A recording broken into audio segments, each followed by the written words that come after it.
Hello and welcome to this episode of Superhero Ethics. Today is a joyous day for the small proportion of us who are both geeks and love sports ball, specifically baseball and bat ball and all the rest of it.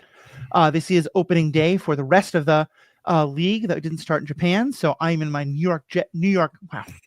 So I'm in my New York Mets best. But today we're here to talk about a topic that we've kind of been bouncing around thinking about, but became kind of perfect for today: the ethics of remakes, reboots, and adaptations. Now, if you're one of the loyal fans who's been tracking us on our Google Calendar, which I strongly recommend you do, information about that is in the show notes along with everything else about this podcast. You'll see we're trying to announce our upcoming podcasts as often as we can so that people can get ready for them. They can send in questions and thoughts and discussion, and so they can, if they want, join us in our live broadcast every Thursday at noon, 12 o'clock Central. That'll change sometimes, but that's the general time. And today, the reason I mention all that is if you'd been looking ahead, you would have seen that we had scheduled that today we'd be talking about the first half of the Daredevil TV show. We did an episode on episodes 1 and 2. When I made the schedule, we were all pretty excited about it. Me and especially Jessica Plummer, who's a frequent guest on this podcast and like me, a huge fan of the character of Daredevil. We thought we were going to want to watch the whole season and be really excited to talk about the first half. Well, that kind of changed within about the first 3 minutes of the first episode of Daredevil Reborn. I won't rehash all of it here, though I'm sure it'll come up a little bit. Excuse me. But as you heard, if you listened to our podcast about it, Danielle and I really didn't like it. We thought it was a very unfaithful reboot and adaptation of both Daredevil character in general, but especially of the character that had been established in the Netflix MCU. And so Riki and I had kind of looked at each other and thought, well, there are a couple other episodes we were trying to schedule, but we couldn't line up any of them for this week. And thought, since we're not doing our normal topic because one of the co-hosts doesn't like the way it's being adapted and remade, why don't we talk about remake and adaptation? So that's kind of my pitch and where I'm coming from, though I promise I do have a lot of positive things to say as well. But Riki, for you, what makes this an interesting topic?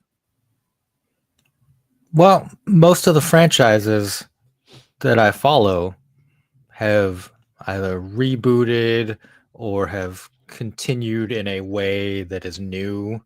Mm-hmm. I'm thinking of Star Wars, right? Like Star Wars is all in the same continuity, right? But for every generation, like a fandom, there's been kind of a new thing and it's gone in a different direction than the previous iterations of like the movies. And now we see the TV shows are starting to do different things. Right. So I think like these franchises have become very much like entities in themselves that adapt with the times and change. And I always find that interesting. I have a lot of interest also in the comic book industry, and that, of course, has been going on for much longer and has seen many more changes in characters that have existed almost for a century now at this point in some cases. I think we're coming up on like Superman's 100th, right? Within a decade or so. 14 years away. Yeah. Well, I really take a character like Superman and what he means to people, and to just examine like why he endures as a popular character, but also like how he has changed in many ways. Well, I really like the way you framed it, because I think you covered a number of the different things we're going to be talking about today, because something like Daredevil is kind of like the clearest example of an adaptation. The clearest adaptation. Something like Daredevil is kind of a very obvious example of like a remake or a reboot, where they are keeping the same characters and they're staying in the same visual medium, but they are, in this case, and they're sticking with a lot of the same actors. I don't think any actual characters have been recast, but they are kind of rebooting the canonicity. And of course, they're also kind of, so there's discussions about how accurate are they being both to the comic books, but also to the earlier version of the show.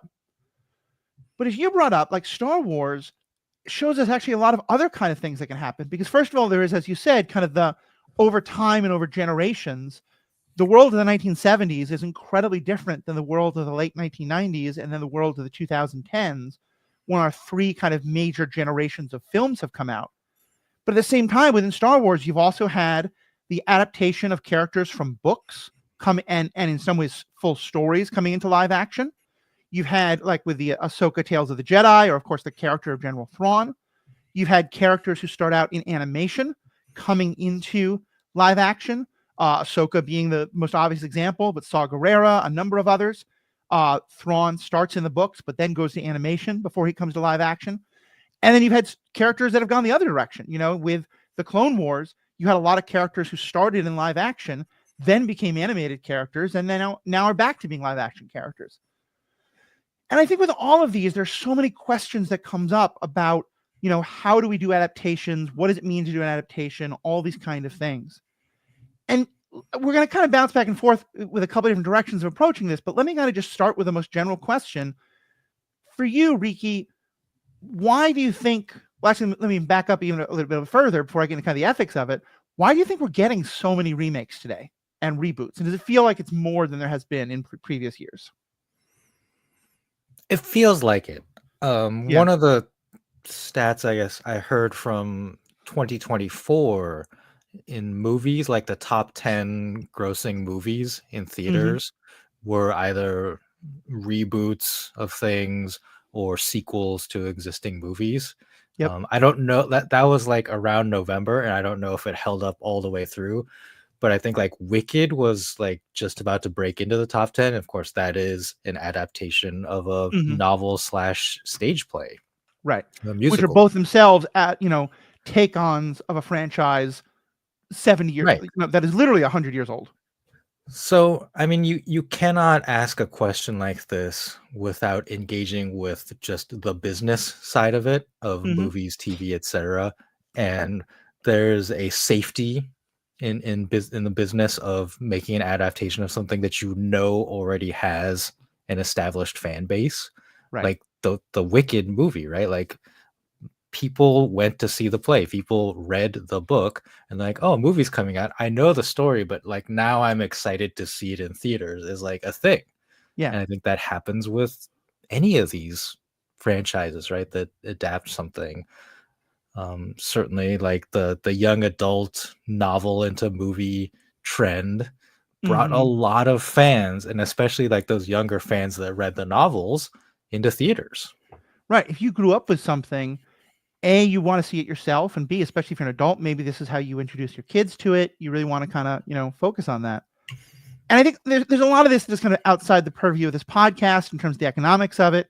I can't say I know all of it. I do know that we're in an economic time with movies, a lot because of the special effects budgets, but for many other reasons where, yeah, it's harder to take a chance on something, and people want much more safe bets. And I think there's a lot of conversation to be talked about how that hurts movies in general and media in general, although it means that there's a lot more possibility on TV. But even then, sometimes, the budgets can be astronomical.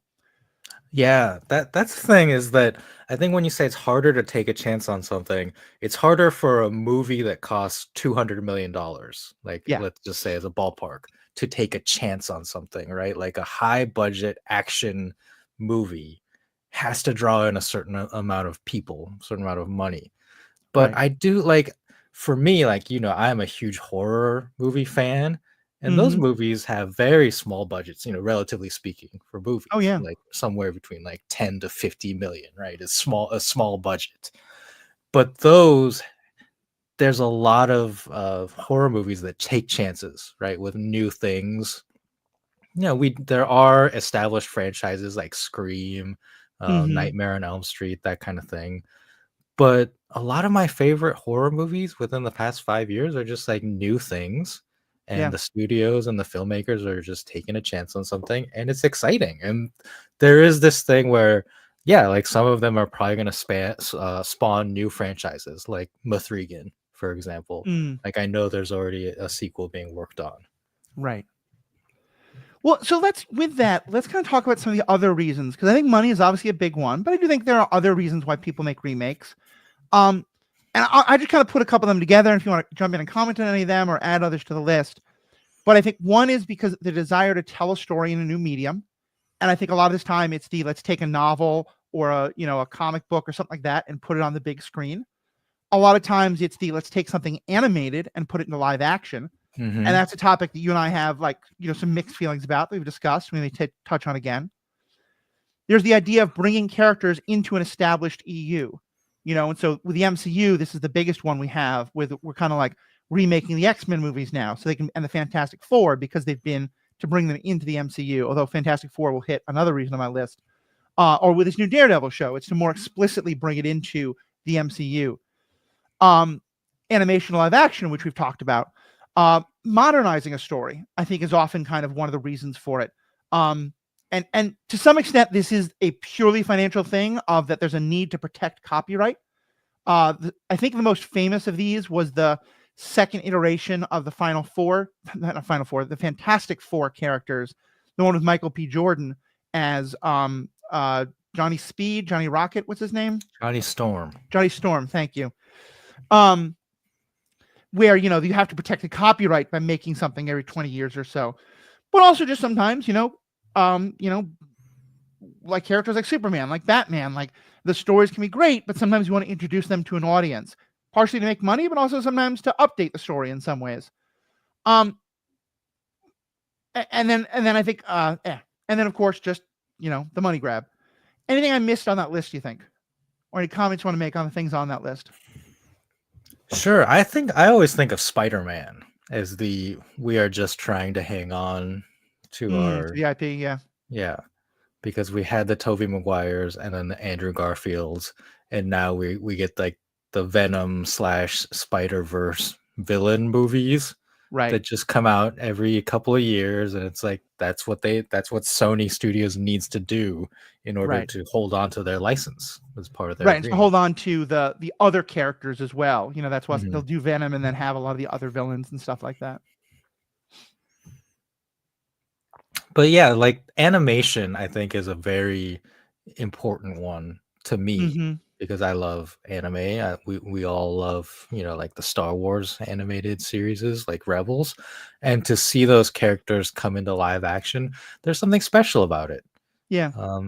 The One Piece anime, like Japanese anime to live action, has a very mixed bag, mostly bad. Right.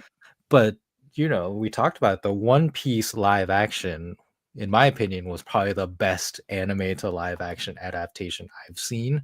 Yeah. And the fact that it was done well is just heartwarming and promising for other future projects. And I hope that they happen and that people, like the people who are doing these things, pay attention to why it succeeded. Yeah. And the love and care that the people involved had for the property and put into it. You talked a lot about the business and the money, but I do also believe that there are people who love these things and just like want to make them. Yeah. I think Star Wars, a lot of the people now who are creating the Star Wars things we're watching are like us. They grew up on Star Wars and they're like, I now have this opportunity to add to this thing I love. Yeah. And I think it's really true. Why wouldn't you take that chance if you're like a writer or director, right? I think that's true. I'm really glad you brought up the anime to TV one, because I think that's one where I think there's actually another thing I should have put on the list, which is expanding the audience. Because and this is again where I think it's kind of a mixed bag, because as you and I have discussed, I think both of us think there can be a fantastic storytelling in animation, anime specifically, but also just in other forms of animation. And sometimes I don't like the idea that it's not really a real story until it's become live action. And that's been a lot. I think we're probably not even going to touch the whole debates over the Disney live action remakes, but I know that discussion comes up a lot there. But with anime, like there's two examples that come to me that really kind of do two different things. One is One Piece, which I think was very intentionally and very successfully. It did expand the audience for a lot of people. I didn't love it as much, but for me, that had more to do with the characters than anything else.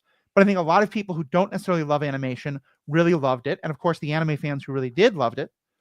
But for me, Cowboy Bebop is one of my favorite stories. And I don't like the anime very much. I loved the live action. And now a whole bunch of fans are throwing a whole bunch of things at their phones. Please don't do that. If you want to send me tomatoes, just send them to me. I'll turn them into a nice sauce. But like, I loved it in part because I found, and again, this is just the way my brain works. It's my own fault, not critiquing the the medium, but I found the medium of the original Cowboy Bebop really hard to understand. And the TV show totally clicked for me. And I do think like when there's a story like Cowboy Bebop that is very tied to anime, but has a kind of universal story to be understood that I think is worth telling, I do like the idea that putting it into different formats and different genres, not different genres, but different mediums, can help more people to find that story.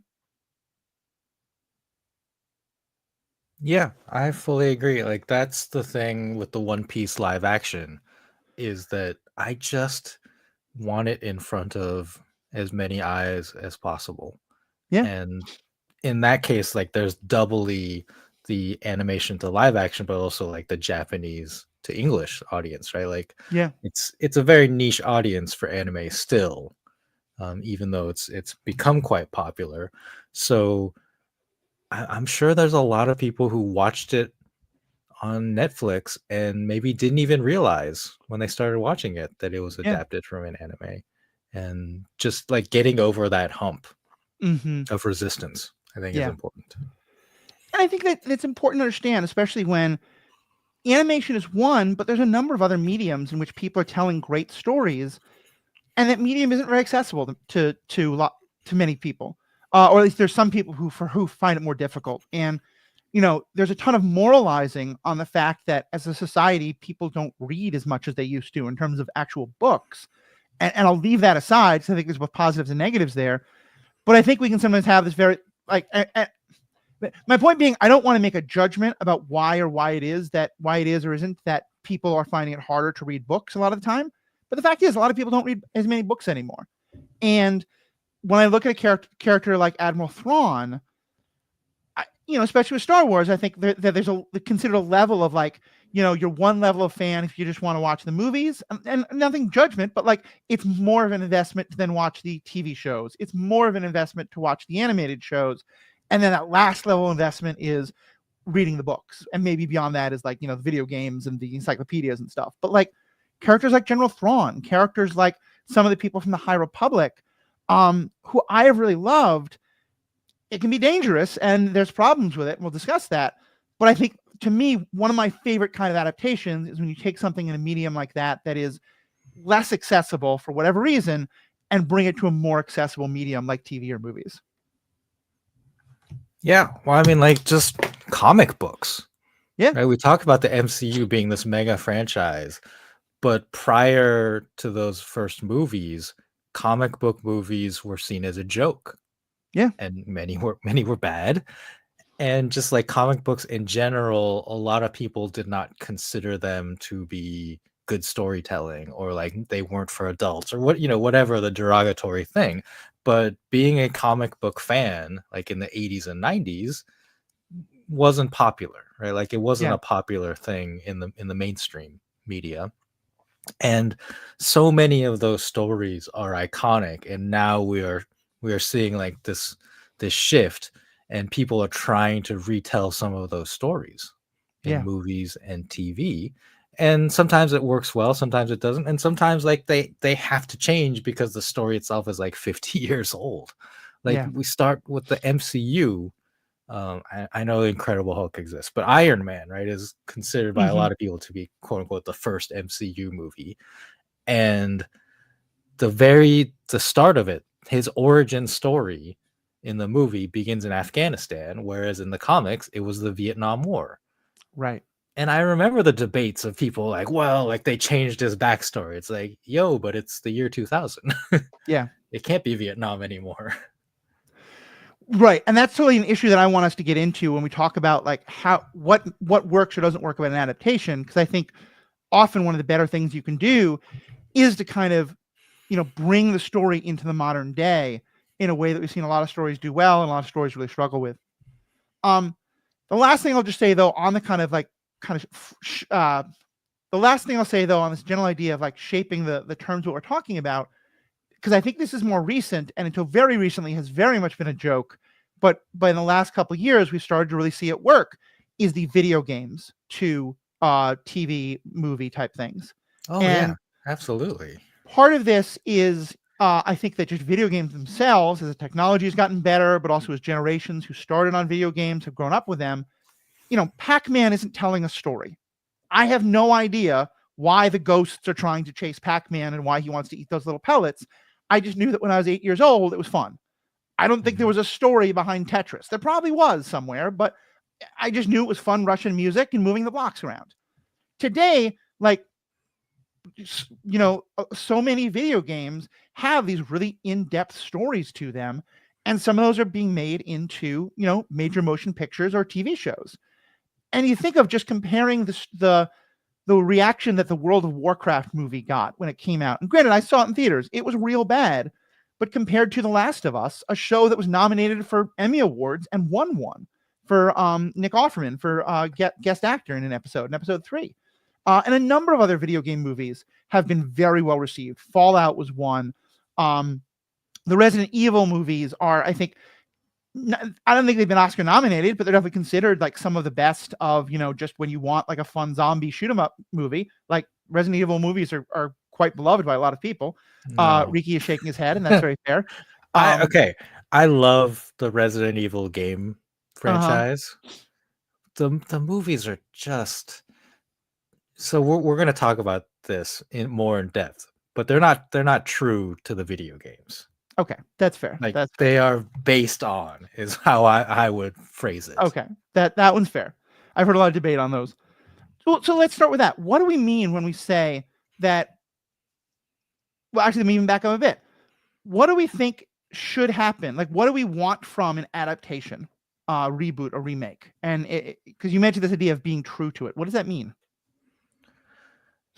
I mean, to me, the reason I would say that Resident Evil movies are not true to the games is that the main character, played by Mila Jovovich, Alice, just like doesn't exist in any of the games. Like it was made up for the movies. So like she's the focus of those movies, and her entire backstory and storyline is just from the movies. Okay. So that's where I'm like, this is an adaptation of the material, right? Like Umbrella Academy, zombies, T-virus, etc. And there are some beats that match, like the nuking of Raccoon City. But it just like does its own thing, which is fine. Like I think the movies are bad, like from a movie making perspective. But I think like the fact that they are different from the games shouldn't be the reason to be like, this shouldn't exist because they're different. Right. They're different and they exist, and I don't like what they've done with it. But I respect that like they had this passion to do 6 movies out of this. Like that is something. And what it did was also to continue the franchise and keep the name like in the public eye.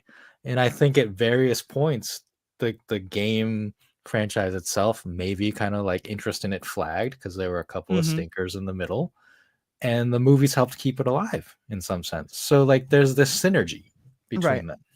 Okay, well, so if that may not be the best example to get to my real question, but then so I'll return to the question. What do you think is important when making a reboot or a remake or an adaptation? I mean, it depends on what you want to do, I guess, is my answer, which is like a non-answer. But no, it's okay. I don't know. Like, just love the thing. Yeah. And even if it is not to every fan's liking, like the Resident Evil movies are not to my liking as a fan of the video games, I still acknowledge and appreciate the passion. And I think you have to have the passion. Like it's hard for us as fans to tell, right? Are you just making this because of the money? Right. So I don't know. That's like a judgment call that each of us has to like decide, like what do we think is going on here? Right. Yeah, I think for me, I think I do am a little more specific about it, but I do have a lot of I do think it's very contextual, and even some of the kind of specific things I'm about to say, I think there's exceptions to. But I do think what you said about having a love for it and a passion for it, and I think for me at least, it is important to be trying to honor the work that you're doing. And what I mean by that is, and here I'll say, I think here's a marked difference for me. And this is one of the biggest questions that comes up is, I want it to be true to the spirit of the original work. And for me, what that is less about the look of something and more about the ideas behind it. So I'm going to take Star Trek, for example, because I think actually this is a important divide that comes up a lot. The original Star Trek series and the Next Generation series obviously have a huge fan base. I would count myself as one of them. And a lot of people are very invested in the look of those ships. And for the most part, every generation has had a literally the next generation. And so when you had a new generation of TV making, you were also telling a new generation of technology in the story, so that a story made in the 80s and early 90s, like the Next Generation and its follow-ups, they looked like they were more technologically advanced than the original Star Trek, because the movie making, TV making of the late 80s was a lot different than the late 60s. Then in this kind of third wave you've gotten that started with shows about, going back to the time of Captain Kirk and Spock and even a little bit before then, but they made a conscious decision to make them look much more technologically advanced. And a lot of people didn't like that. And I'm not saying that that's wrong by any means, but for me at least, what I care about is that not that it looks the same, but that it feels the same. Because for me, an essential part of what Star Trek is about is the spirit of exploration, is the idea of infinite diversity and infinite combinations, is the idea that we often don't know things and that our first understanding of something may well be wrong, and that we need to look deeper and past our emotional responses to things. And that a lot of times negotiation and bridging miscommunications can solve conflicts a lot better than just warfare. And I think a lot of the TV shows really honor that. I think the J.J. Abrams movies absolutely do not. And if you want a fun movie about laser fights and people fighting with laser guns and ships fighting with phasers and torpedoes, the J.J. Abrams movies are fine, but they don't feel like Star Trek to me. And so I use that as kind of an opening example of, to me, there has to be some understanding of what's the message that's being portrayed by the show. What are the questions that it's asking, even if you're not giving the right answers, or if there aren't right answers. That to me is, I think, the first thing I look to is what's the heart of the characters, what's the heart of the series, and of whatever it is, and is that being honored? Yeah, I like that. Partly because, the whole Star Trek thing is interesting because a 1960s TV show, like the budget and the technology that they have, it's a very cheap show. I mean, it was expensive for the time, but like compared to now, especially like the lack of CGI, like it looks cheap. It looks like a TV set. Yeah. Right. The crew of the bridge of the Enterprise looks like a TV set. And that's fine for what it was. But I absolutely do not think that like a new adaptation of Star Trek should hold to that look, because then it just looks like something from the 1960s. And you want it to look like something from, 2200 or whatever, 2300s. I do think, though, it's interesting to compare that to Star Wars, which was late 70s. And it's very different because the storytelling in Star Wars takes place in a very narrow window, right, of about 50 years, let's say. Like, it's all within the lifetime of the Skywalkers, right? So kind of two generations of Skywalkers, the movies at least. And most of the TV shows happen in that same window. And they have all intentionally stuck to the visual aesthetic of that first movie, to the point where you get like a sound effect, like from the targeting computer of a starfighter, right? Like that little beeping sound. They reuse that, and we all recognize it, and like we cheer when we hear that sound, of all things. I love every time a gonk droid appears on my screen. And it looks like the most plasticky trash can thing ever. But I think like that shows the magic of that original Star Wars movie. Like, even though some of it is of its time, it still looks very good. We know now, we've always known, but just people didn't care as much, that starships don't bank. Like, they turn in much more direct ways. And we've had a lot more science fiction shows that acknowledge that. Battlestar Galactica is one of the best examples of this. So is Babylon 5. But they still bank in Star Wars because just it looks cool. And we all know it doesn't make any sense. I will say, though, there is one area in Star Wars where what you said is not true. I think it stands out because overwhelmingly what you said is correct. But it's interesting to me because it does spark a lot of debate about this, which is lightsaber fighting. There was no, you mean the choreography? the lightsaber choreography. Yeah. If you compare Obi-Wan Kenobi and Darth Vader, they're basically stationary. They're moving around a little bit, and they're just swinging these two-handed weapons. Neither of them are martial artists in the slightest. Now compare those exact same, and granted, they're 20 years younger, but those same characters in Rise of Skywalker, or look at like the characters at any other point. They're doing, there's like lightsaber fighting, it becomes a martial art, I think, at some point along the way, and also incorporates a lot of martial arts, or at least like, parkour or something like that. There's just a lot more body movement and a lot faster movement of the lightsabers. And also they often become one-handed weapons instead of two-handed weapons. And there are people who complain about it. And I think you can kind of explain it, but also just sort of like accept that like fight choreography is a lot easier to do on screen these days. And that's okay. Yeah. I mean, you have to point to the casting of Ray Park in The Phantom Menace, like an actual martial artist, and what he brought to the character of Darth Maul became the new blueprint for lightsaber fights. Like, it was cool at the time, and then now everyone's doing flips and stuff and spinning. The Yoda one perhaps is a little ridiculous. My comments about that and the ableism involved are on record, but we can move on.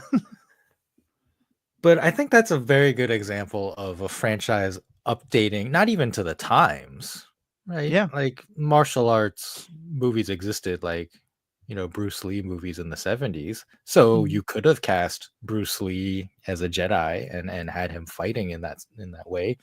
But I like it. I don't know what to say other than stuff changes, styles change. Like, we, as much as fans, we're like, this is real, like this is real history, so it doesn't make sense that like X would happen and then Y would happen and this changes. They're also just like movies that we like to have fun watching, and I would rather watch Ray Park do his thing than just have like King Arthur versus the Black Knight type of sword fight. Right. Yeah, and that makes total sense to me. And I think that it's, again, you can kind of squint your eyes and find a way to explain it in canon, but also I just don't think you have to. And I want to be very clear that I'm not trying to disregard what matters to the people for whom, the colors of the uniform or the style of fighting matter. And like, one example we've talked about before, actually, maybe this is a good segue into it. For me, the height of Wolverine is utterly and completely unimportant to me. And part of that is because I don't have an investment in the originals. And so I'll say that. And so I'm able to enjoy the adaptations on their own. And I do think there's an important ethical question there of that, while there's nothing wrong with that, and I think no one should ever feel bad for not knowing the source material, I do think that people who just know the newer version, we can sometimes be a little quick to denigrate the importance of the concerns of the people who do love the source material. What I do think, but to me, even I believe, at least for myself, that even if I had read a lot of the source material, the height of Wolverine would be so far away from the thing that I would care about. But I know it's really important for you and for a lot of other fans. It is important. Wolverine needs to be a short king. Yeah. And so here, that may be weird to people, but I would consider his height to be like an essential part of his character. Yeah, that's fair. Like top 5, like the healing and the claws, being Canadian, like being short. And that's not just like, oh, well, he's like always short, but they use that in stories. Like the fastball special, right? Being thrown by Colossus is specifically a battle tactic that they use because he's short. Right. Yeah, no, that makes a lot of sense to me. And And I think it kind of gets to what I was saying earlier, is that I am a lot less interested. And again, I don't want to be dismissive, but when someone's concerns are purely aesthetic, I tend to tune it out a little bit. But when it is something that is like, it's not that he's short, it's that there is discrimination against short people in our society, and it's something that he experiences and is a part of who he is, that I have a lot more sympathy towards, rather than just like, oh, the uniform is supposed to be this color or that color kind of thing. Yeah, I mean, like color was a thing I was thinking of. Mm-hmm. I don't know, because like the the 90s X-Men movie did that whole thing with like, oh, what, like you were expecting yellow spandex, and Yeah. like specifically called out the comics, which was weird.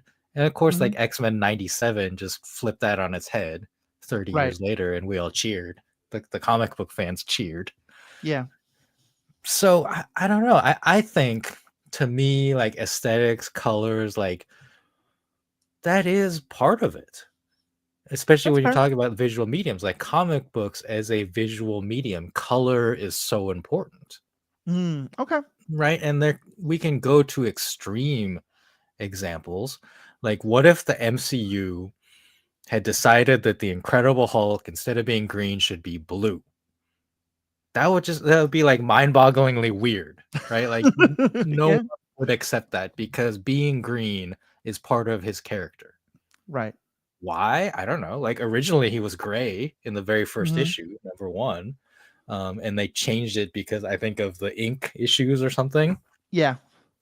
So Which is technically, also kind of like, why the Luke's lightsaber changes from green to blue. yeah. Is that in Return of the Jedi, it may have been from blue to green. I think it's from green to blue. Blue But to green. His blue to green. second Okay, yeah, lightsaber. because the blue really didn't show up against the desert in the Jabba the Hutt scenes. But no, okay, you're right. And I will take that back to some extent. That while it doesn't matter to me, I probably should have more sympathy and understanding for those kind of concerns. Right. And I And will like, say, if I can just say further on that, the example you brought up is actually a perfect one, because at the time I loved the line, what did you expect, yellow spandex? And that was a line that I would use in trying to convince my friends to go see this movie. hmm, And I realized, because what it did was, it was kind of giving me permission to say, no, no, no, this isn't a comic book movie. This is a real action movie. It's just sort of based on the comics. And it was giving me and a lot of other people permission to sort of, that it was okay to watch it, even though it was one of those icky, silly comic book movie things. hmm, And it worked. And looking back on it, it's pretty shitty to the origins of the thing. And I think that we're now in much more of an age where, like, reading comic books doesn't by definition get you stuffed in the lockers anymore. In fact, a lot of people who read comic books stuff other people in the lockers, and that's not cool, and don't do that. But you know what I mean? Like, the I feel like we don't need that anymore. And you're right. I didn't cheer in the same way, but I felt a little called out by it, and in a good way, by them going back hmm. to the yellow spandex in X-Men 97. Because yeah, it's an interesting example of where I think it's fine to have a little fun with the original and to sometimes be poking fun at it a little bit. I'll talk about another example of that in a minute. But I think that if you feel like, I'm trying to remember, there was a reviewer who used this as an example of something being really bad. It was one of the, I think, the middle MCU movies. I'm not sure. But they said that it felt like the writers were embarrassed by the source material. Yeah, And you yeah. can't have that. You have to be proud of the source material, no matter how silly it may be. And Otherwise, yeah, why are you doing it? Like going back to the whole thing about passion and having a love for the property, right. right? I think when you look at the people involved in the making of the MCU, like you cannot get around the name Kevin Feige at this point, right? Yeah. And if you look at his biography and his history, he loves comic books. Like Yeah. he was like a production assistant in that first X-Men movie. And the Mm-hmm. story goes that he was slipping issues of comics to the actors and being like, hey, like, look at this. Like, this is what I kind of want your character to be like. Oh, that's And he amazing. was, even at that point, like, he was influencing things and trying to bring more of that comic book authenticity. And Yeah. now that he's in charge, he's like bringing all that to the forefront, right? Yeah. And that's, to me, that is like my primo example of like the passion Yeah. and having a love for something and being able to bring that to a wider audience. I think that's a great way to describe it. And I think that, like, again, that doesn't mean you have to take it 100% serious. I think you can make fun of things, but there's a difference between being the outsider mocking something versus being the insider having fun with it. And I'm using this only as an example. I don't think it really qualifies as a remake or reboot. It is very much a send up, but Galaxy Quest is making fun of Star Mhm. Trek left, right, and center. And it's making fun of Star Trek fans left, right, and center. But it is clearly done with love and with reverence by people who love those things. And to me, that's so different than something like the Big Bang Theory or like some of the stuff we're talking about where it feels like it's embarrassed by the source material, you know? And I think that like, to me, that Galaxy Quest is kind of the outer limit of you can have fun and you can laugh about the things that are silly about the thing you're remaking while still honoring it. Yeah, I was actually like thinking about this the other day. It seems like we have lost that kind of parody movie. Mm-hmm. Spaceballs is another one, right? It's Yeah. I feel like it's beloved by Star Wars fans. And I think Mm-hmm. Galaxy Quest also is beloved by Star Trek fans. I've heard people say like they consider it a Star Trek movie in a sense. Yeah. So, I but we mean, don't really see like that kind of parody anymore, which is weird. Like, and the parody almost happens within the franchises themselves.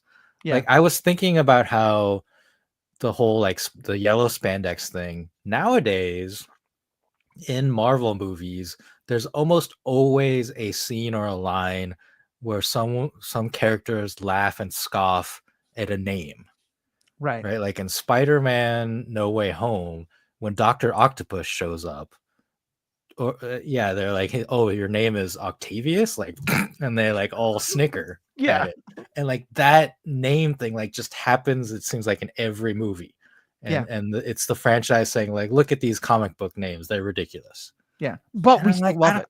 We're still like, doing it, you know? yeah, well, I don't love it. I'm just like, Oh, it's okay. just their name. Like, deal with it. Yeah. I do like the Spider-Man line, like when he meets Doctor Strange. He says, "Oh, we're using our made-up names. I'm Yeah. That's pretty Spider-Man." great. Well, That was a good way of doing it. Just like laughing at someone's name because yeah. it like describes them. That is just Uh-huh. the medium of comic books. That's what it's always been. Well, and I also like when sometimes when it's not just poking fun at something, but it's acknowledging that a lot of these stories that we love have kind of problematic roots sometimes a lot more than others. And for me, the example I want to use about this is Luke Cage. And a lot of people may not have seen the Luke Cage TV show or even know the character. He's definitely kind of on the lesser known side, but he's part of the street level heroes that Daredevil and all them were part of. And he had a great show starring Mike Coulter in the Netflix MCU. And the character is a creation of the blaxploitation days of the 1970s when it was a lot of white creators primarily creating black characters that were like in some ways it was like, yeah, we don't have any black characters, this is a good thing, but a lot of them were also playing into a lot of white stereotypes about black people in the 70s, and that has continued till today. um and the show is written and made almost entirely by a black crew in terms of like writing, directing, and stuff like that, and really focused in that community, in that world. And you haven't seen the show, have you? No, I have not seen any of the Netflix Marvel shows. So he starts out as Power Man in the comic Yeah, book, yeah. and it's kind of a ridiculous costume, and it's very tied into a lot of these ideas. The And yellow so, shirt is yeah, iconic. forgive me spoilers for a show that's about 10 years old, but this will have some slight spoilers. In the course of the show, he goes to visit, like to find out the doctor who created him, who's a white man, and is put in a situation where his clothing gets destroyed because showing Mike Coulter without a shirt off is something that lots of fans are really happy with, myself included. But as a result, he needs to put on something else. And so he finds the Power Man outfit that this white guy had constructed for him, and he puts it on. And Hmm. so we get to sort of check the box of we do get to see Mike Coulter in that original costume while he's acknowledging this isn't me. This is a creation of the white people who tried to make me what I am. And also it's kind of ridiculous. And it was just, to me, it was such a great balancing of acknowledging the problematic history and how much the show was kind of a reclaiming of like, no, Luke Cage can be a great character, but he's a black character. He should be told by black artists. Right. And reclaiming that and reframing it in a way, because especially like, the show came out not long after, the show was made not long after Trayvon Martin, and the fact that he was wearing a hoodie and a bullet, pierced t-shirt for a lot of it was a very important look. And so to me, that's another great example of where, like, yeah, there should be love, there should be passion. But we can also acknowledge that sometimes out of malfeasance, but often just like the benevolence of the time that was not understanding a lot of things that should have been understood. Some of these creations are 50, 70, 100 years old and could be used to be modernized somewhat. And that can involve poking a little fun at their origins. Yeah, I like that a lot. Yeah. Well, and so that leads to another one of these historical questions. You talked about Iron Man going from Vietnam to Desert Storm. I think this is another thing that becomes really important, is that on the one hand, if a story is very historically bound, then sometimes I think it is very important to keep it in that time period. But that at the same time, some of the best adaptations, to my mind at least, have acknowledged that you need to make the story relevant for today. And so for today, at the time of Iron Man coming out, like my parents had lived through Vietnam, but I certainly hadn't, and a lot of younger people hadn't, but we'd all lived through Desert Storm. And the two examples that I like to use as both positive and negative are V for Vendetta and Watchmen. And I mention those because V for Vendetta is very specifically set, the book, during Thatcher and during the particular ways that Margaret Thatcher was making the country more conservative. And in the story, the people who made the movie looked at that and said, this is now 15 years after Thatcher has fallen. That's not the concern anymore.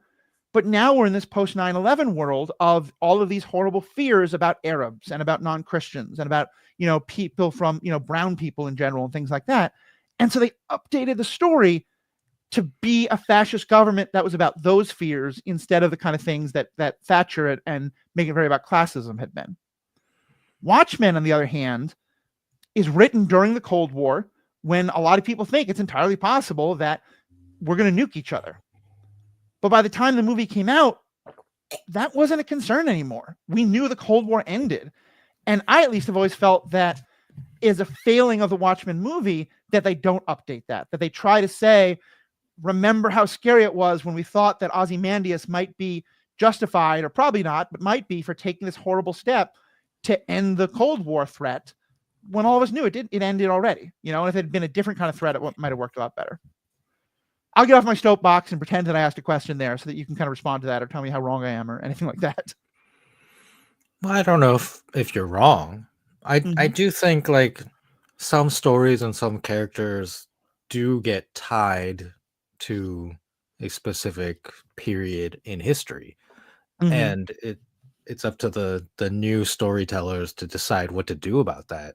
And kind of like, to me, like one of the best workarounds has been Captain America, right? Like his origin is tied to World War II. Yep. Because, like Hydra is a sub-organization in Nazi Germany. And just like putting him on ice and him waking up like whenever the now is like the perfect workaround that's kind of always going to work. Yeah.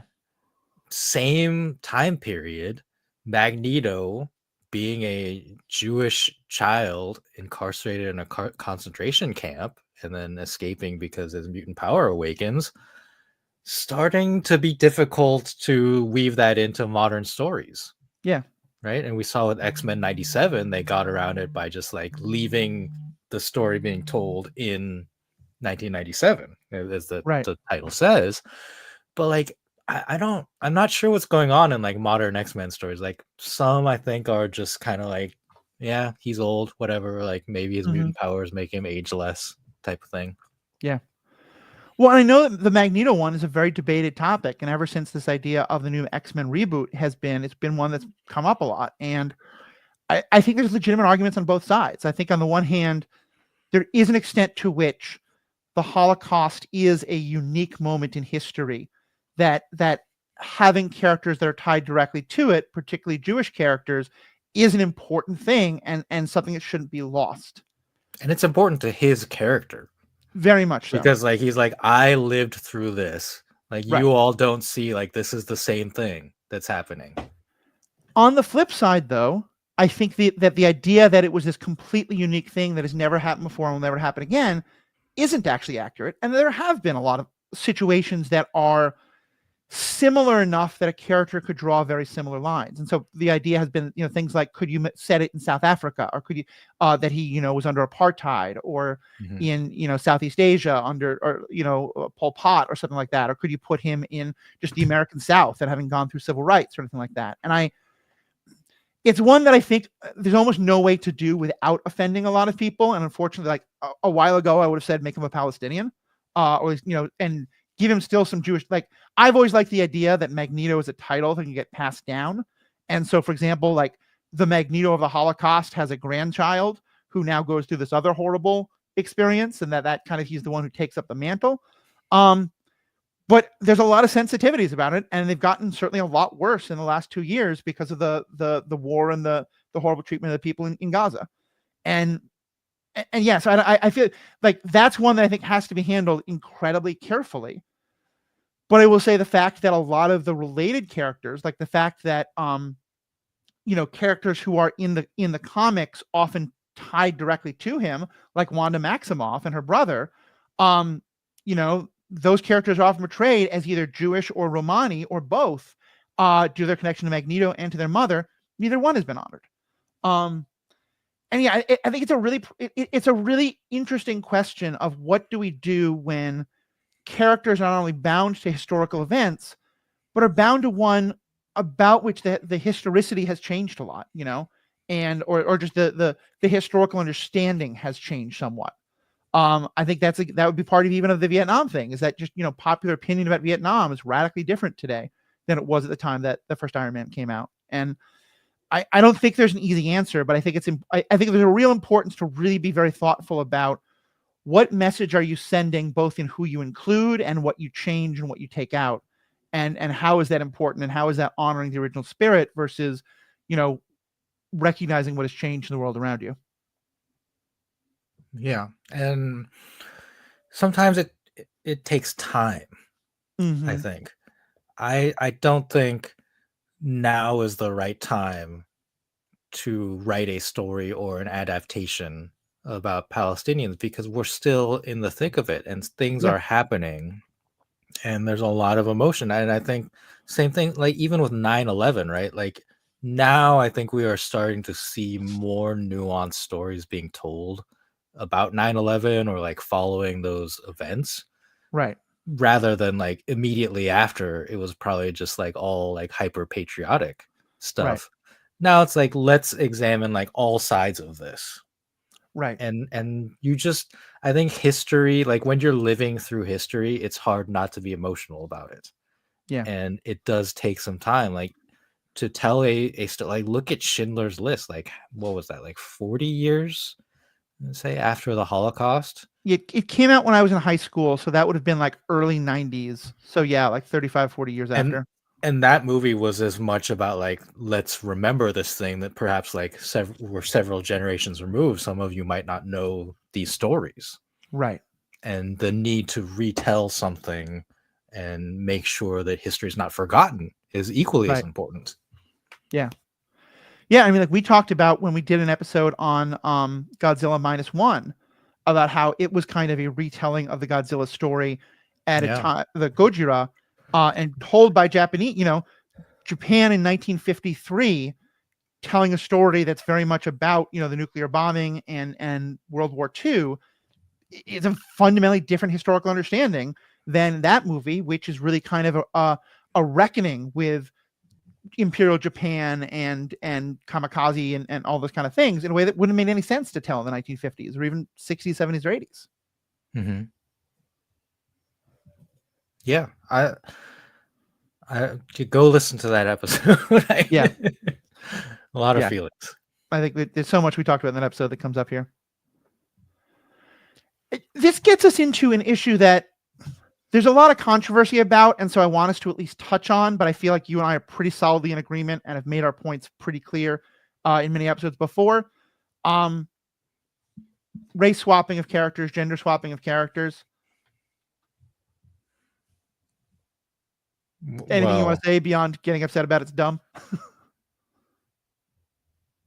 um, Or like, let me make a slightly more nuanced comment on it at least.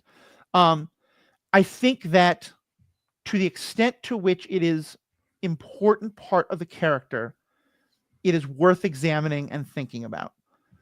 And for me, the punching up versus punching down theory becomes very, very important. Of I making more characters non-white, more characters non-male, more characters non-straight or cis or disabled, like further diversifying, because I fundamentally believe diversity is good. I learned that from Star Trek.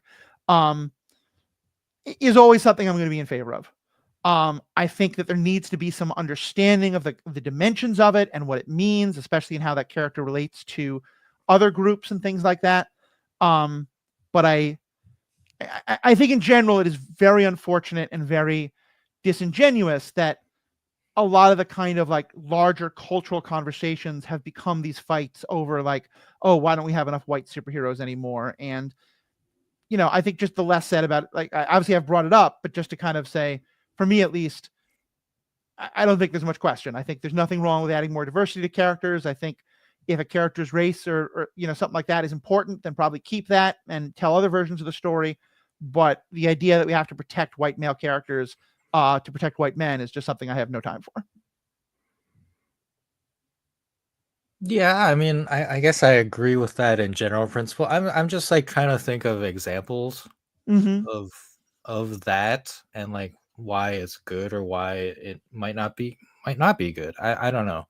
Like the first thing that came to mind when you said that is like people make this absurd argument about like, well, what if they made Black Panther a white man?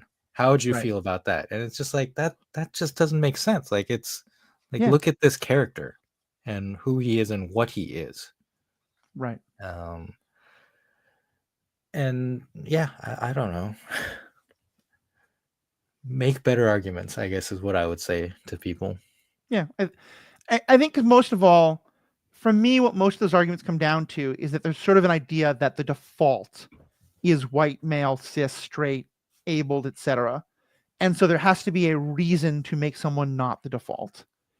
And anytime we question that and say, this is a character for whom their race is irrelevant, for whom their gender is irrelevant. I mean, it's always relevant, but for whom it's not a key part of the character, then yeah, I'm always going to be okay with switching things around and trying things out in new ways. In a character like Black Panther, like Luke Cage, like Shang-Chi, like any of those characters where it is an important part of who they are, then yeah, I think it should be kept. But if now Black Panther is a woman in his sister, God, what's her name? Shuri. Shuri, thank you. Like, I don't think that's a bad thing. I think it's interesting to see how it is explored. Well, specifically like that example, like she has inherited the mantle and the powers of Black Panther, Right. right? It's not like they took Black Panther. It's not like they took T'Challa and then made him, I don't even know just what the female version of T'Challa would be, but like Right. made that character a woman.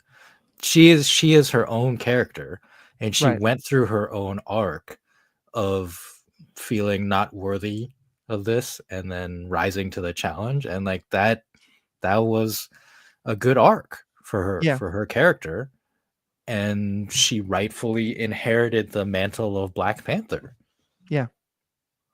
I think like if you take an existing character and story and then just like change it, Mm-hmm. you have to ask yourself the right questions Yeah. of like why you're doing this and how important are these characteristics for that character.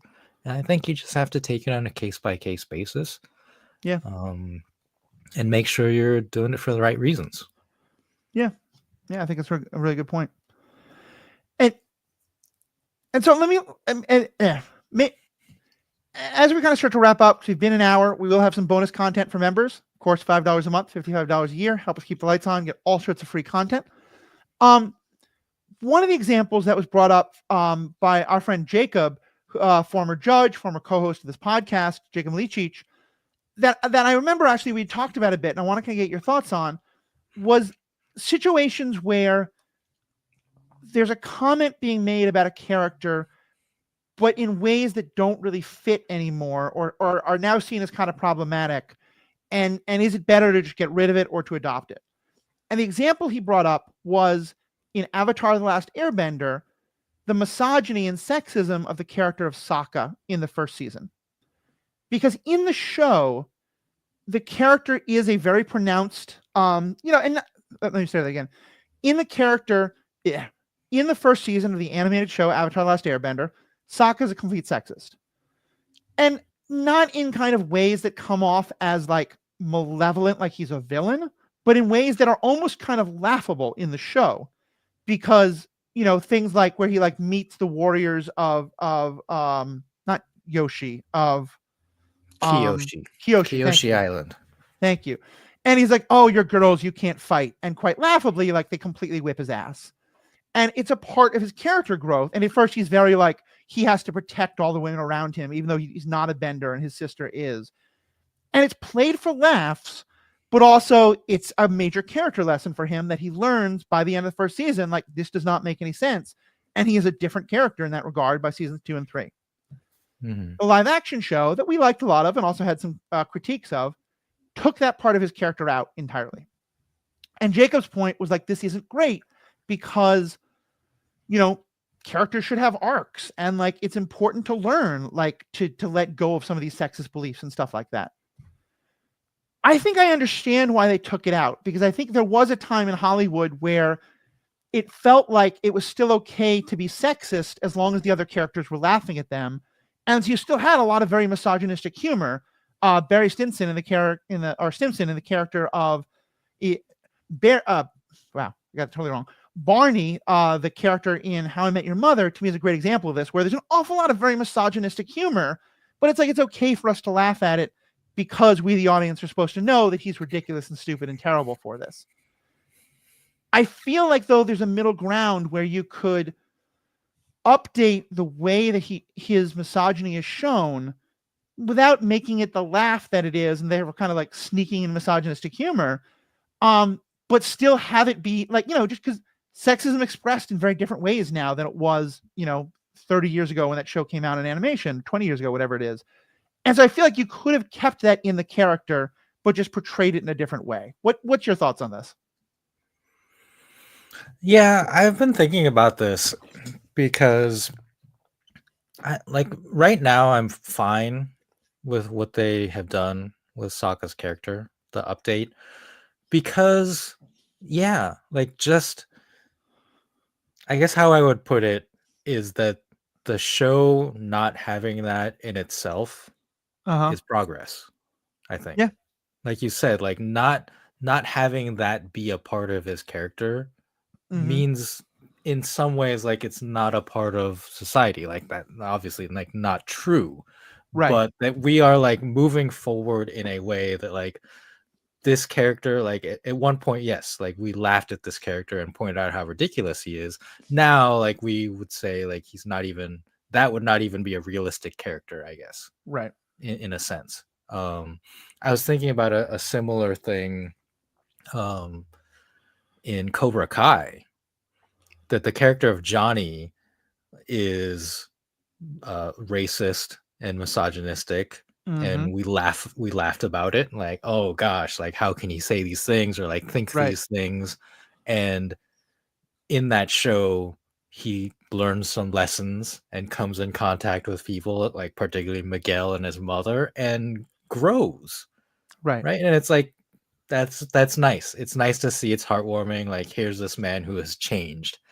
And then every season he resets and makes some bad joke. And it's like, oh my, like face palm. And I just got so tired of that. Yeah. That he wasn't growing. Yeah. And they were resetting him. And that's why, like, even though it's a different show, like live action Avatar versus animated Avatar, I'm kind of like, okay, like Sokka's not that person anymore. And that's probably better. Yeah.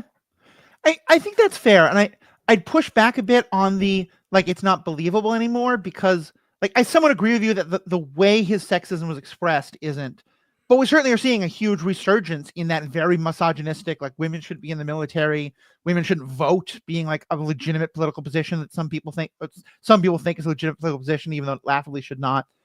Um, I guess for me, it's one of those things where, yeah, I would want to see it modernized. I like the idea that in this completely made up world of Avatar, that thinking just doesn't exist. I have no problem with that. But I would wish that either they gave him some level of that thinking just in a very different way, or they gave him some other thing to overcome. Because it does mean that his character doesn't really have any growth. And I think that that can be sometimes you look at characters from the past, if you're going to take away a problematic flaw, I do think it's important to give them something else to overcome, because if a part of their growth was like, because I don't like what he grows out of, but his growth is such an important part of his character. I want to see something like that.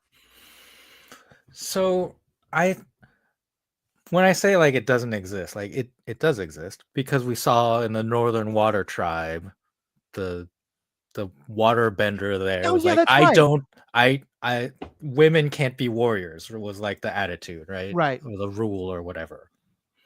So it does exist, but I think like that being the character who expresses that, being like a very old man, like of the older generation, it's like, no, like old man, like you're wrong. And the new generation is like, the women can fight. It's cool. And then like even the older women were like, yeah, just let us fight. Yeah, that makes sense. And obviously there's so much to talk about. I had thrown one no, let me change that. Obviously there's so much to talk about. I'm going to say a word or two about Daredevil in closing, and then Riki, anything last you want to say? I'm curious. I need to hear more about this. Sure. So for me, there's two things. And this is going to be major spoilers for events that happen in the first 5 to 10 minutes of Daredevil. That have been talked about online a lot, but still spoilers. For me, there's two main things that I care about when you offer me a remake or a reboot of something. And I'm willing to go pretty far in terms of things being very different. One is, I want to know that you honor and respect the thing that you are starting from, even if you're going in a very different direction. And two, I want to know that you're trying to keep the essence of the character basically the same. The first 5 minutes of the first episode of Daredevil, and I'm projecting here, I don't think this is actually what happened, but I think this is what it felt like to me. It felt like the writer had wanted to write his own Daredevil story, and had gotten a lot of pushback, especially from fans, being like, no, look, we loved Netflix MCU. Please keep that. And so they made a point to tell the Netflix MCU people, fans, hey, don't worry, I'm going to honor what you like. And then very intentionally said, fuck you, in the first few minutes. Oh, dear. They killed off a major character that didn't have to come back at all, but gave us all this hope this character would be back just to kill him off. They did a whole other things that felt incredibly like, this is saying, and including he also gave some interviews, like there was some preparation for it, but where he was like, yeah, people just sat around and talked too much in the first show, and I don't want that. And that was one of the best things about the first show. But then, like, the utter essential part of Matt Murdock's character, as we've talked about, was that he doesn't kill, and that he wrestles with that, and he thinks about it, and he kills someone in the first 5 minutes of the show. As it turns out, the person has superhuman powers, and thus he doesn't actually die. But Matt Murdock 100% believes he killed this person. Okay. And I was like, okay, well, that's not a character I have any interest in. And I've heard since there's some interesting questions that the show explores, and so I might kind of treat it like I did, the movie First Knight, which is an interesting story about a knight and a king and a queen, and a knight is in love with the queen. It just doesn't bear any connection whatsoever to King Arthur and Lancelot. And if I just think of this as a story about Michael Murdock and, Dare Demon or something like that, then maybe I'll enjoy the show if I try again. But the things that here's the most charitable way I can put it. But if you want to hear me be angry about it, go back and listen to my episode about Daredevil with Jessica Plummer, because she's even more pissed about it than I was. Or at least we were pretty equal, I'd say. The things that I loved about the character of Daredevil and the world of Daredevil clearly are not important to the person remaking it. And so for me, I would say purely subjectively that I don't feel like it's a good adaptation. But from an objective standpoint, I would just say it is not the version of the character that I love and care about, and I have thus no interest in watching more of it. Okay. So that's my little rant. What about for you? What are any last comments you want to make on this topic before we break? The bonus content will be us ranking some of our favorite and least favorite adaptations.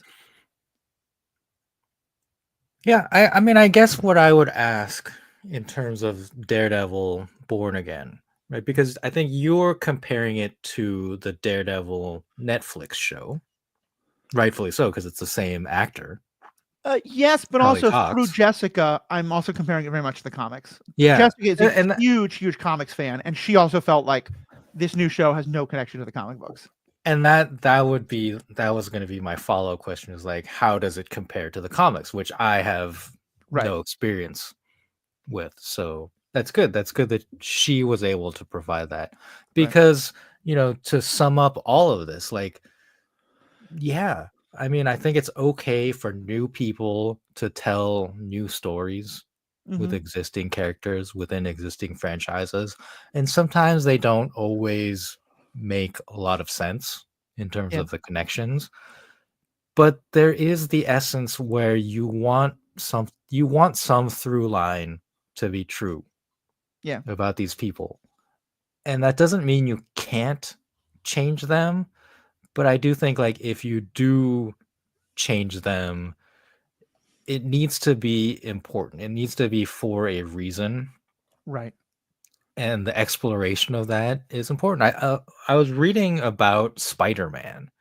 This might get a little long, but I was reading about Spider-Man and how fans are still pissed that he's not married to MJ in the comics, because that was a big thing. Mephisto happened and the marriage was dissolved like with magic. And fans keep saying, get him back with MJ, get him back with MJ. And the creators are like, no, like, that story was told for 30 years or whatever. And we're trying to tell different stories now. Yeah, that's fair. That also leads to there's one further complicating thing about the Daredevil thing that I should say that I think leads to a general point, which is that one thing Jessica made clear is that while we only have kind of one other definitive, I mean, back that up, is that with a lot of these things, when we say it's not true to the original, often what we mean is the version of the original that we already have decided is our true one. Because in the comics, there are like 8 different runs of Daredevil. The majority of them are the kind that Jessica was talking about, but there have been some that are pretty wacky, and that maybe are closer to what I don't think this is directly connected to any of those, but like there is some level of that. And I think there's often a danger of saying that your one version of it is the one and true one, and therefore should always be the one that's compared to. And so, for example, I will say I have tried to change my language a lot on Batman, as an example, because I think a lot of people hate the Joel Schumacher Batman movies, and that's the Val Kilmer and then the George Clooney Batmans. And I think if your origins for Batman are a lot of the darker comics and the kind of Michael Keaton movie or the Batman the Animated Series, that makes a lot of sense. But the Joel Schumacher Batmans actually feel very authentic if you grew up with Adam West and Batman 66 and Kapow on screen and a very cheesy, campy version of the character. And I kind of think that, especially with some of these characters that have had so many different versions, like that's why a lot of times I won't say that the Snyder Batman is wrong. I'll say it's not my Batman. And that's where I think I try to come down the most on this version of Daredevil is the Netflix Daredevil established a version of Daredevil that is very dear to a lot of people, and this is very much not that Daredevil. And do I think Netflix Daredevil should be the primitive Daredevil? Yeah. But there's also a Ben Affleck version out there. Like, there's a lot of other things that are out there. And like, I think in Star Wars, this comes up a lot because, I think that the character of Luke Skywalker in Last Jedi quite easily matches up with the Luke Skywalker of the original movies.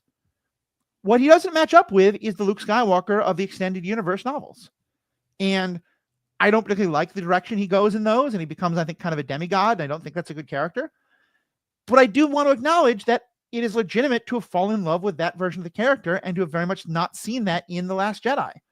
I think it doesn't justify the amount of vitriol that people have about that, but I'll concede that there is some legitimacy there to like feeling that. But I think that's where it's also important to recognize, like, what am I thinking of as the one true source that we should be, paying attention to? And is that always the one true source, Yeah. I mean that phrase itself I think is problematic. I think these characters have existed for so long, so many versions, so many writers Yeah. that yes, I think we can have our favorites and say I want this material to be adapted or I want this writer to be writing it. Right. But that's not the world we live in. Yeah. And yeah, I think it's okay to personally dismiss something and say I don't want to watch this new Daredevil. Yeah. Right? Daredevil Born Again because I don't like the way that this character is going. And that's fine, like that's your personal opinion, but I don't think as fans we should be like this isn't the real Daredevil. Like I use that phrase regarding Resident Evil, but they're just different things. They're different continuities, so to speak. Right. There's one quote from our listeners that I want to find here. Let me just see if I can find it. Give me 1 second. No, I think that is so true. And in closing, I can't find it at the moment, so I apologize. But in one of the Discords where I posted this question, someone wrote that for them, the key thing is that if they find an adaptation of something that they don't like, it doesn't actually change their version of the character that they like. And they can always go back and reread the comic book or play the video game or do whatever. And I think if I have any kind of like moral point about all this, to me, that's the central one is I get being upset about it. I was real mad about the Daredevil thing. But then I just turned on Netflix and watched the original Daredevil, and guess what? The character is still just as good as he is. There you go. And exactly. That's what I was going to say. It's just like enjoy the thing you enjoy. Yeah, exactly. All right. Well, thank you so much, everybody. This has been real fun to talk about. Please let us know your thoughts, your comments. On behalf of myself and Riki, we have had a great time talking about this with you. We want to hear your thoughts. Live long and prosper.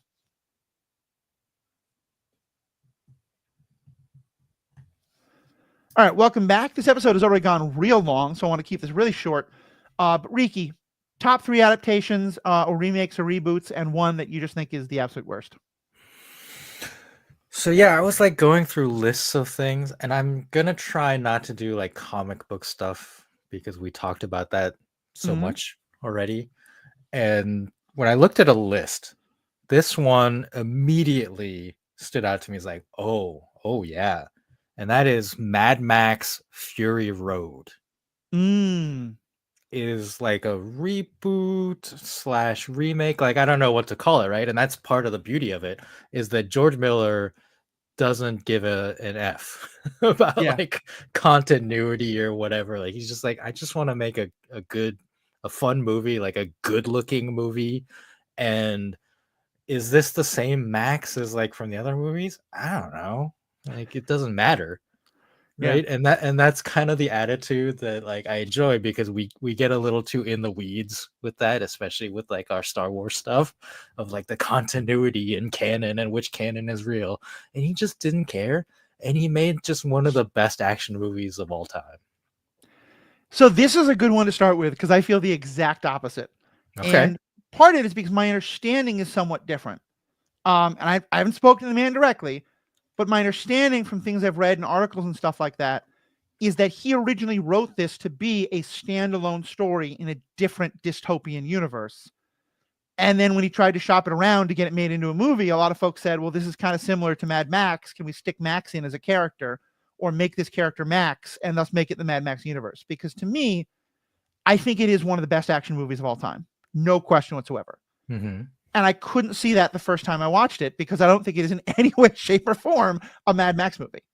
Oil is important. Okay, what does that mean? What does that mean? What is a Mad Max movie to you? To me, a Mad Max movie is like post-apocalypse, desert, cars.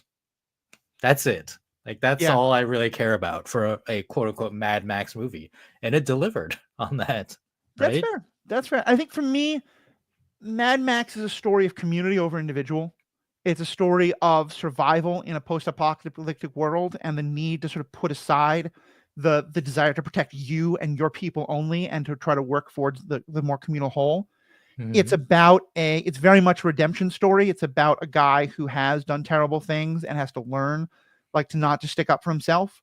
It's a story about sacrifice, which is one theme I think that was played through. But also, just Max is a great character, and I hate Mel Gibson as a person, and he hates me for all sorts of reasons, and wants terrible things to happen to me, and I don't want that, and so I don't really want to support Mel Gibson at all. But I think his portrayal of that character was absolutely fantastic. And it's funny, this is actually a thing that we didn't get into at all, because we could have done a full series of 10 episodes on this topic, and we'll come back to it, I'm sure. But I think there are some characters who I think have been so perfectly played that I don't want someone else playing them. For me, Hugh Jackman as Wolverine is one of them, but I also think Mad Max as Mel Gibson, it feels very much tied to the times of the 80s. For me, the movie doesn't work as much in an age of electric cars and all of this kind of stuff, where, yes, the environmental crisis is just as bad, if not 8 million times worse, but the oil crisis specifically is still very bad, but it's very different. So it just didn't work for me, but I love hearing that for you, and that for you talking about the things from the original Mad Max movies that you loved, why it did work. Like, that is just as legitimate as mine. It's just very different from where I see it. All right. Do you want another one, or do you want to? Yeah, I'll say I think my number 3 is V for Vendetta. And granted, I didn't know the comic too much originally. I'd kind of brushed through it, and I've looked back and read it eventually. But I think that the way it adapts the story from the time it was written to the time it was made is just such a good example of how to do that. That it's definitely my number 3. My number 2, I think, or I'm coming with you. What's your number 2?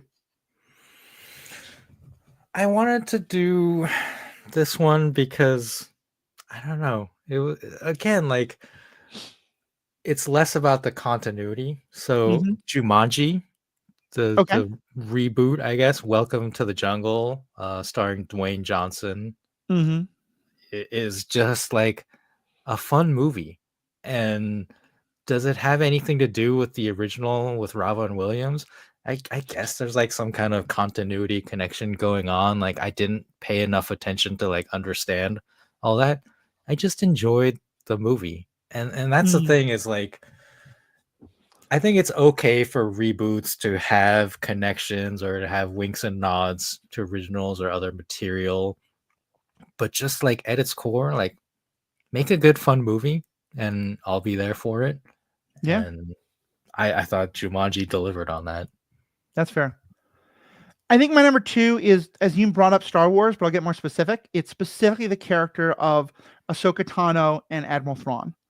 And they come from different origins. Ahsoka comes from the Clone Wars TV show. Admiral Thrawn comes from a book. But in both cases, I think they did a phenomenal job adapting those characters into live action. And, in Thrawn, it's not the same story at all, and I kind of wish it was, but also think that story is very kind of bound in time. And with both of them, they don't look exactly like they looked in their earlier medium. The length of Ahsoka's Leku is a lot shorter. And this is something that, like, I didn't even notice at first. But Erin McGowan, one of my co-hosts on the Star Wars podcast, who cosplays Ahsoka, that really bothered her at first. And I think at first I would have laughed that off, but I've come to understand why it matters so much. And I think that's legitimate. But in this case, they realized, like, the actress just couldn't move around as much with the weight of all that. And so they made a adaptation to the different medium. And I think that's a really important thing to do. And I think, therefore, like, really still managed to capture the heart and soul of that character, in that her look is still incredibly alien and incredibly different. It is in some ways, let me take that out. But still, like, the look still, so I think a lot of it still comes through, but also just the essence of the character. Rosario Dawson is so good at it. And I think the fact that Ashley Eckstein, the original voice actor, and Rosario Dawson, and the girl who was played the little girl version of Ahsoka, whose name I forget, but I know has been in other things, especially in the Logan movie. All 3 of them have worked together so closely. And if you hear them talk, they really have this feeling of, we are all working on this group project to create this one character. And I think it really just shines through. And that the fact with Thrawn, his voice is so distinctive, and that they kept the same voice actor from animation and brought him over to live action, I think was just a brilliant decision. Yeah, Lars Mikkelsen Yeah. Yep. of the family Mikkelsen, all Yes. superb actors. All right, are you ready for my last one? Yeah. What's your number one? Well, also, do you? I think I've established what is my worst. Do you have a worst? I guess I don't know. I have one that just stands out to me, so I'll Sure. I mean, say there's probably worse that I can think of, but Daredevil's my worst right now. So yeah, what's the one that okay, stands out to you? fair enough. Do you okay? So you want my worst first? Yeah, go for it. I'm gonna say J.J. Abrams' Star Trek. Yeah, I I think that's very fair. I enjoyed the movie, but as you said earlier in the main discussion, I enjoyed it as an action, just an action space movie, which is Hmm. fine. Yeah. And it's a movie that I can rewatch. Like it's not a bad movie, but like when we talk about adaptations, it's weird because like I think the issue is I have such a like deep love and connection to Star Trek.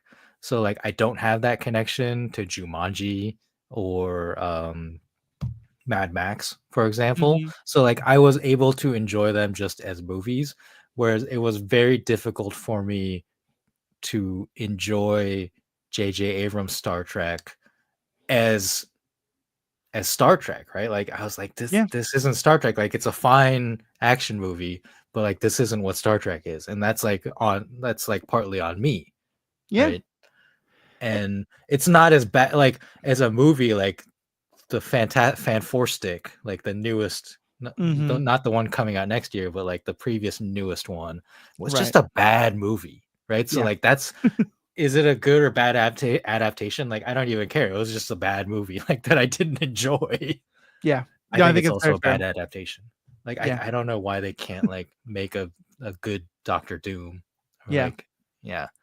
So Yeah, no, I think that's all fair, and it's funny when you talked about that. One of the things that I've learned that I think is a really useful skill is I have the same reaction.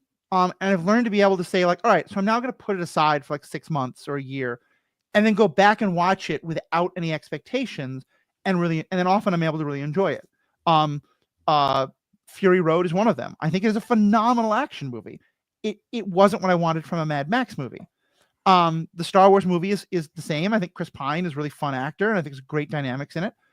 And another one is a movie that I have come to love, as I think we talked about heist movies. I think one of the best heist movies I've ever seen, particularly one of the best science fiction-y heist movies, is has a character who's named because there's no one in his family, and so it's called Solo. It doesn't to me mm, in any way feel Star Wars. Nothing feels Star Wars about it. There's nothing about the character that feels in any way connected to this guy named Han Solo, who I really love. But I think it's a great movie and has great characters and yeah. does have a little bit of Black Sun. And I don't think people are wrong if they think that that's a great adaptation of Han Solo and his story. It just isn't for me. But that doesn't mean it doesn't hurt any of the Harrison Ford Han Solo for me. But also, still go back and watch it. So my number one adaptation, though, and I didn't get to talk about this in the main episode. I feel bad about that. There's so much to say, but it's The Last of Us. And this is because I'm not a huge video game person, but I've come to really love them. But obviously, there's a huge change in going from the video game medium, which is fundamentally interactive, to a movie, which is fundamentally passive, or a TV show. But I think in many ways, The Last of Us worked. And I've done many episodes about this with Daniela S. But The Last of Us video game itself, part of the point is there's some choices your characters can't make because you're meant to Mm, recognize that the characters you've played are not perfect people and are sometimes going to make bad choices or at least hard choices that you don't like. And as playing the game, you have to play out the hard choices they're making.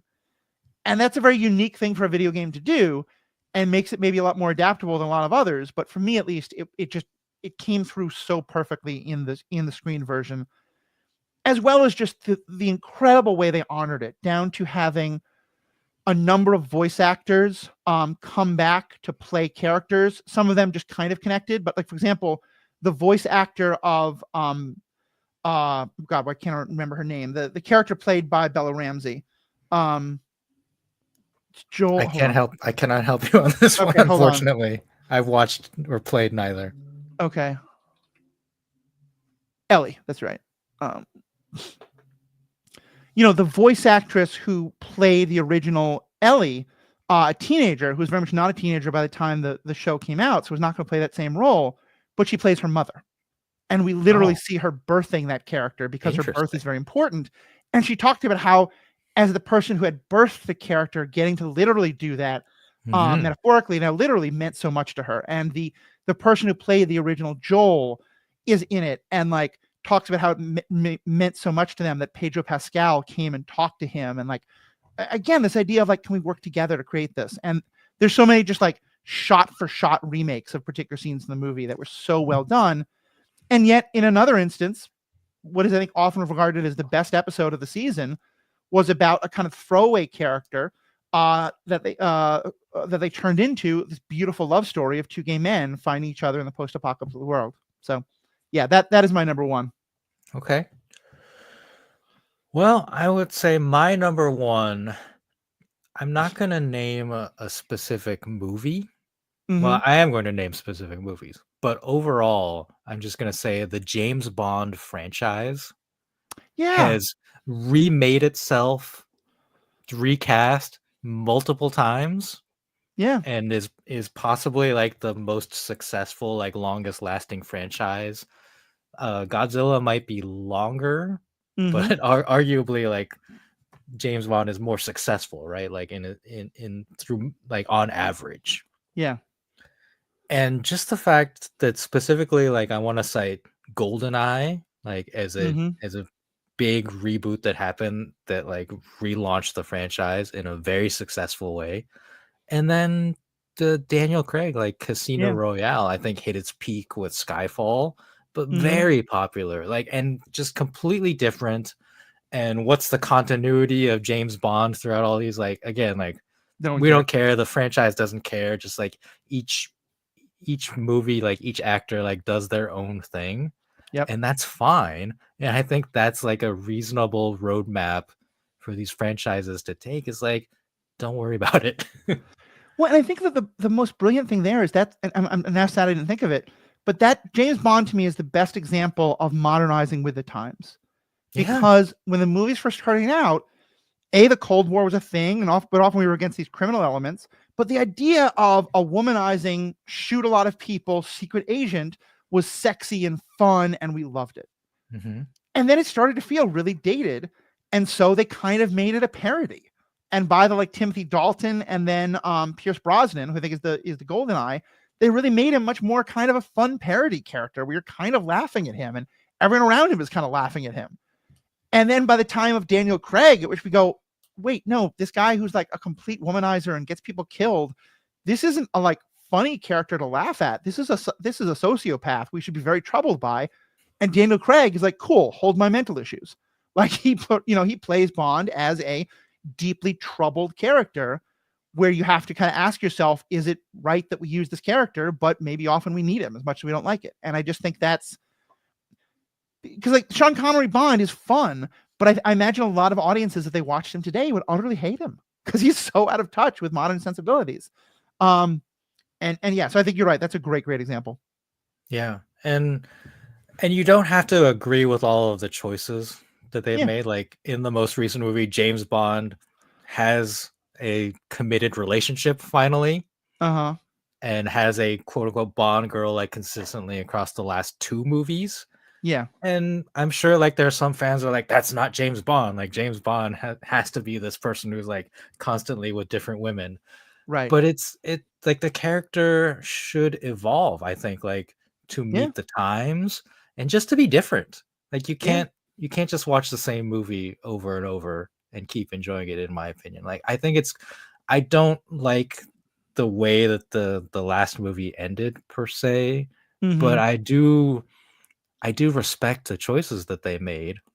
Yeah. And I'm kind of curious to see what happens now with the franchise. Like I've heard some things about the studio and about what they're planning. I'm like, Mm-hmm. all right, let's see what happens. I will go to my grave believing that we've missed a chance that one of the best Bonds of all time could have been Idris Elba. Yeah. and that Uh, it's too bad they won't cast him. But yeah, I'm excited to see where they go. I yeah, and want the is reason is like he's at this point he's too old to agreed. cast as a new Bond. Like Yeah, cuz you need the actor to carry the franchise for about a decade or so. yeah. But I think I don't. Daniel Craig I think is great. I think there was some racism in why Idris Elba wasn't picked at the time, but that's a whole other story to go into. But yeah, I agree. And the one thing I will want to see, and maybe it's happened already, but if it happens ever, if it has already happened, fans ready and let me know. I want to see I want to see James Bond be on the verge of seducing a female character who's close to our villain and have the chance to seduce her and have a fun time, but more importantly, learn the key information he needs or something, and then say, wait a minute, if I do this, I put you in lethal danger of the boss finding out and killing you. So therefore, I'm not going to do it. Uh, Because the number of women who work for villains get seduced by Bond and then immediately die because they helped Bond is very, very high. yeah. I I actually want to amend my statement there that Mm, Idris Elba is too old to play Bond. Like I don't know that for sure.